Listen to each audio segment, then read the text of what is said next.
Assalamualaikum warahmatullahi wabarakatuh. Selamat pagi, selamat siang, selamat malam, teman-teman semua. Di sini kami dari Pikmi Atimnem Universitas Indonesia dengan saya Hendra Kasetya dan teman saya Michael Dayanti Intong hendak mempresentasikan solusi dari Data Science Competition StarCore Analytics 2023 dengan mengangkat topik deteksi cyberbullying pada Twitter menggunakan algoritma Bidirectional Long Short Term Memory Neural Network atau BLSTM. Outline presentasi kami yang pertama latar belakang masalah, kemudian problem understanding dan solusi, data dan metodologi, analisis, pemodelan dan visualisasi, output dan kesimpulan, serta daftar pustaka. Oke. Menurut Digital Indonesia 2023 dari data report, pengguna internet di awal tahun 2023 mencapai 212,9 juta. Saat itu penetrasi internet mencapai 77%. Adapun pengguna media sosial pada Januari 2023 mencapai 167 juta atau setara 60,4% dari total populasi dan 60,2% dari pengguna media sosial di Indonesia adalah pengguna Twitter. Itu per Januari 2023. Sebelah kiri bawah terdapat visualisasi bahwa Indonesia adalah posisi ke-6 pengguna Twitter terbanyak dengan 14,8 juta per April 2023. Sumber dari WR Sosial 2023. Adapun dari Statista 2020 terdapat fakta bahwa pengguna internet terbanyak, media sosial di Indonesia terbanyak didominasi oleh klaster umur 25 sampai 34 tahun.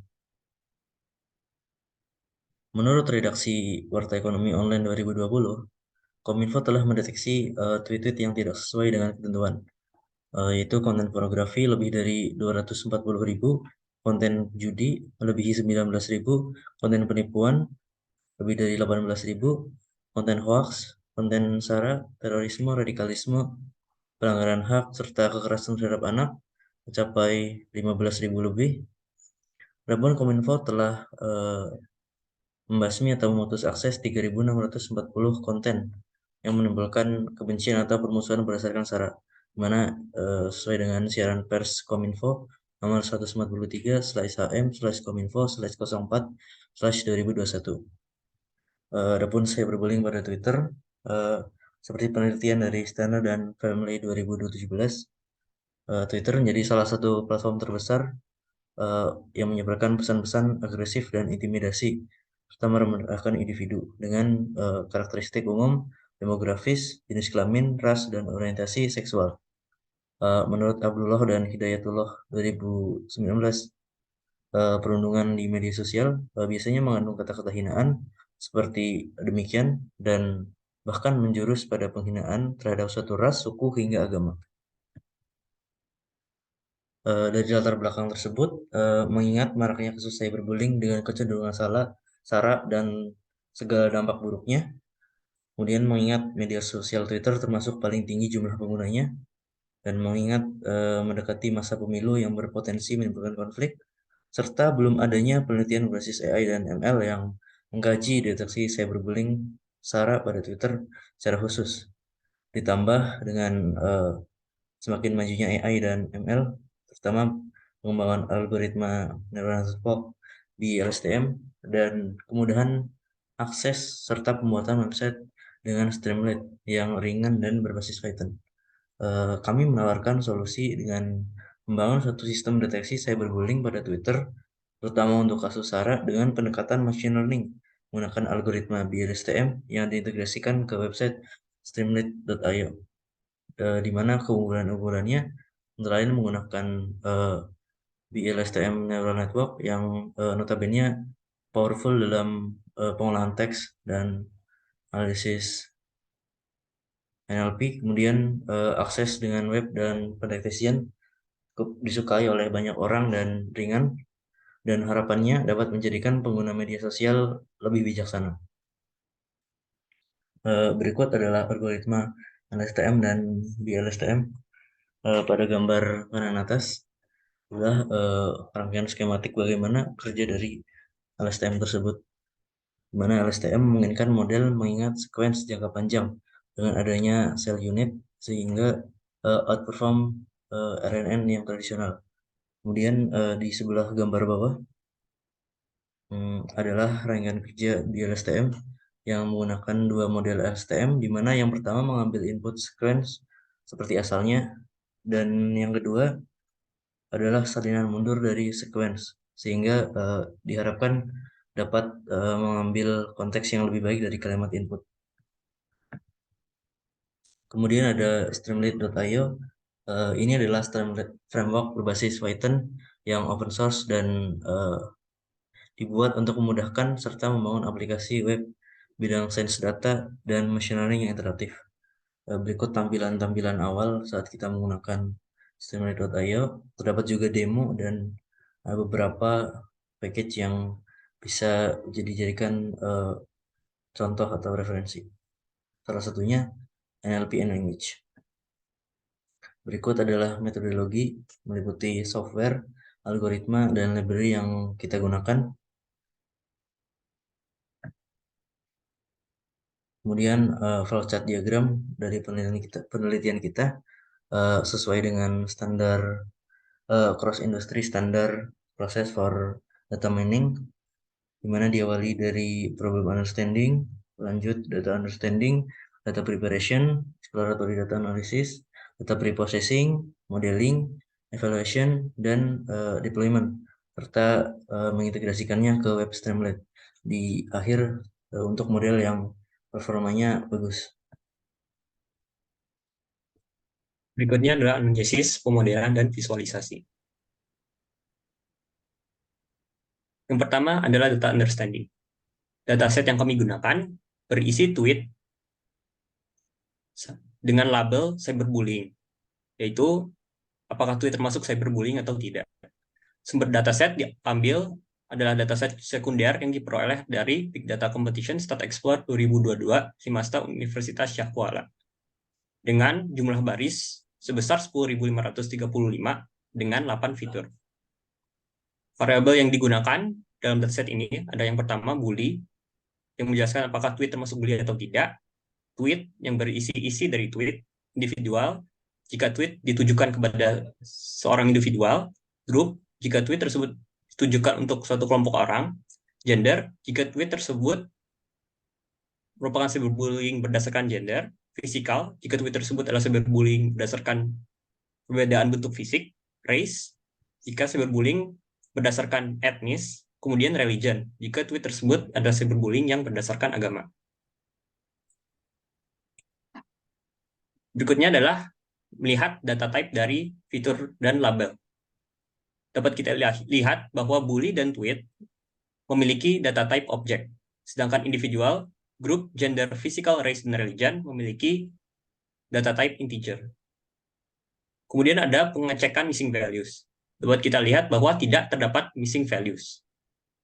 Kemudian seperti tadi, shape dari dataset kami adalah 10.535 baris dan 8 kolom. Kemudian ada pengecekan duplicate values. Dan jika kami cek, terdapat 84 duplicate values. Berikutnya adalah data preparation. Yang pertama adalah removing duplicate values. Karena dataset kita berisi duplicate values, maka perlu dihapuskan. Sehingga setelah kami hapuskan, kita dapat bentuk dataset sebesar 10.451 baris dengan 8 kolom. Berikutnya adalah feature selection, di mana kita mengambil data dengan label religion dan race, serta data yang termasuk non-bullying. Sehingga kami mendapatkan 3 data frame terpisah, dengan masing-masing sampel tersebut terdiri atas 353 data. Kemudian ada langkah concatenation dan label encoding. Ketiga data frame tersebut kemudian kami gabungkan menjadi satu data frame utuh. Dengan label, kita encode sebagai berikut. 0, yaitu non-bullying. 1, bullying race. Kemudian yang kedua, bullying religion. Berikutnya adalah exploratory data analysis. Dapat kita lihat bar plot serta dan count plot dari masing-masing fitur dan label. Berikutnya adalah heat map yang menjelaskan korelasi antar fitur dan label pada dataset. Terlihat bahwa ada korelasi tinggi antara grup dan race dan grup dan religion. Berikutnya adalah label. Dapat kita lihat bahwa setiap kelas memiliki jumlah data yang sama, yaitu sebesar 353. Hal ini memang kita sengajakan supaya pada proses training model tidak terjadi masalah imbalance dataset. Kemudian berikutnya adalah word cloud dari masing-masing label, yaitu non-bullying, bullying race, dan bullying religion. Berikutnya setelah data preparation adalah data preprocessing. Data tweet tadi kami lakukan yang pertama, penghapusan emoticon, kemudian penghapusan tanda baca, lalu pembuatan huruf kecil. Dapat dilihat contoh sebagai berikut. Setelah pembuatan huruf kecil, maka kami melakukan penghapusan stop words dan stemming. Stop words sendiri adalah kata-kata yang tidak bermanfaat untuk model. Dan stemming sendiri adalah pembuatan kata menjadi kata dasarnya. Contohnya mengakui menjadi aku.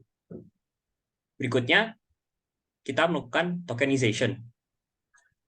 Aku kinerja presiden adalah 3 kata yang terpisah, di mana kata-kata tersebut masing-masing dibuat dan disesuaikan dengan suatu word index. Berikutnya adalah sequencing dan padding. Kalimat tersebut kemudian kita ganti menjadi word indexnya. Misalnya aku menjadi 113, kinerja menjadi 74, dan presiden menjadi 56. Padding sendiri adalah pembuatan supaya kalimat menjadi sesuai dengan input yang dibutuhkan oleh neural network, di mana kita menambahkan nilai 0. Berikutnya adalah tahap modeling. Training set sendiri adalah yang kami pakai adalah 80% dari dataset dan testing set sebesar 20% dari dataset, di mana kita melakukan stratifikasi berdasarkan label. Artinya, proporsi antara non-bullying, bullying race, dan bullying religion akan tetap terjaga pada training set dan testing set. Hal ini supaya model tidak cenderung memprediksi satu kelas dibandingkan yang lain. Kemudian di sebelah kiri adalah arsitektur deep learning neural network yang kami bangun, yang terdiri atas embedding layer, bidirectional STM layer, dropout layer, dan dense layer. Setelah dilakukan hyperparameter tuning, kita dapatkan best hyperparameter sebagai berikut. Embedding output dimension sebesar 400, LSTM unit sebesar 50, dropout rate 0,65, batch size 50, dan number of epochs 100. Berikut adalah hasil training model kita, di mana dapat kita lihat bahwa terjadi sedikit overfitting, di mana training accuracy mencapai 100% dan validation accuracy berada pada kisaran 90%, dengan loss cenderung menurun. Berikut adalah classification report untuk melihat bagaimana performa dari masing-masing kelas dengan makro atau akurasi keseluruhan sebesar 0,88. Ya, selanjutnya setelah model yang kita dapat cukup baik akurasinya, kita terapkan deploy kepada Streamlit dengan langkah-langkah deploy yang cukup panjang. Kemudian kita tes beberapa kalimat apakah terdeteksi sebagai non-bullying, bullying terhadap ras, atau bullying terhadap agama.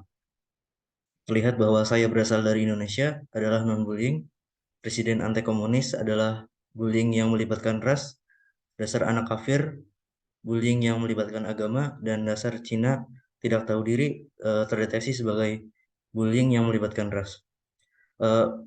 Untuk lebih lanjut silahkan cek cyberbullying webapp.streamlit.app/.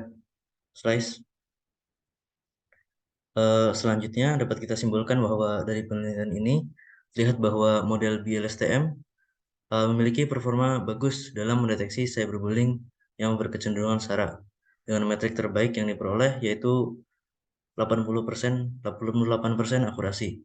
Dan terlihat bahwa model machine learning yang dibangun dapat diintegrasikan ke web streamlit.io untuk pendeteksian tweet dengan beberapa langkah deployment dan terbukti berhasil mengelompokkan apakah suatu tweet termasuk non-bullying, termasuk bullying race, atau termasuk bullying religion.